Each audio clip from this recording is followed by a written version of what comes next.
2025 সালের শেষ ম্যাচে দিল্লি ক্যাপিটালসের স্পিনার কুলদীপ যাদব মাঠে কলকাতা নাইট রাইডার্সের ব্যাটার রিঙ্কু সিংকে চড় মারেন। এমন একটি ভিডিও ভাইরাল হয়ে যায় সামাজিক যোগাযোগ মাধ্যমে। ঘটনাটি নিয়ে তীব্র সমালোচনার মুখে পড়েন দিল্লি।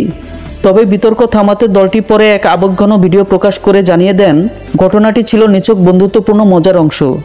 মঙ্গলবার 29 এপ্রিল দিল্লিতে অনুষ্ঠিত ম্যাচে কেকেআরের খেলোয়াড়দের সঙ্গে কথা বলেন কুলদীপ যাদব। সে সময় বন্ধু রিঙ্কু সিংকে মজার ছলে হালকা করে 2টি থাপ্পড় মারেন তিনি। কিন্তু রিঙ্কুর চমকে যাওয়া অভিব্যক্তি নিয়ে শুরু হয় হইচই। অনেকে সামাজিক যোগাযোগ মাধ্যমে প্রশ্ন তোলেন, এটি কি সত্যি বন্ধুত্বপূর্ণ আচরণ ছিল? সমালোচনার পর দিল্লি ক্যাপিটালস তাদের অফিসিয়াল এক্স অ্যাকাউন্টে একটি ভিডিও শেয়ার করে। সেখানে কুলদীপ ও রিঙ্কু একসঙ্গে হাসি মুখে পোজ দেন, আঙুল দিয়ে হার্টলাইন ও এল আকৃতির ইশারা করেন, যার মানে ছিল লাভ। ভিডিওটির ক্যাপশনে ডিসি লেখেন, অনলি পেয়ার। দিল্লির বিপক্ষে কেকেআর ম্যাচটি 14 রানে জিতে নেয়। এই জয় তাদের প্লে অফের দৌড়ে টিকে থাকার আশা জিয়ে রাখে। 10 ম্যাচে 9 পয়েন্ট নিয়ে কেকেআরের হাতে এখনও 4টি ম্যাচ বাকি। এই ম্যাচটি অনুষ্ঠিত হয় দিল্লির অরুণ জেটলি স্টেডিয়ামে। কুলদীপ যাদব ম্যাচে উইকেট শূন্য ছিলেন। 3 ওভার বল করে 27 রান দেন। ইকোনমি রেট ছিল 9।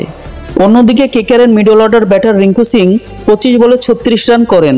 তার ইনিংসে ছিল 3টি 4 ও 1টি ছক্কা। স্ট্রাইক রেট ছিল 144।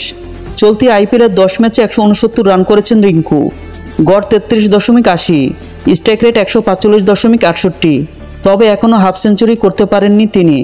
সর্বোচ্চ রান অপরাজিত 38।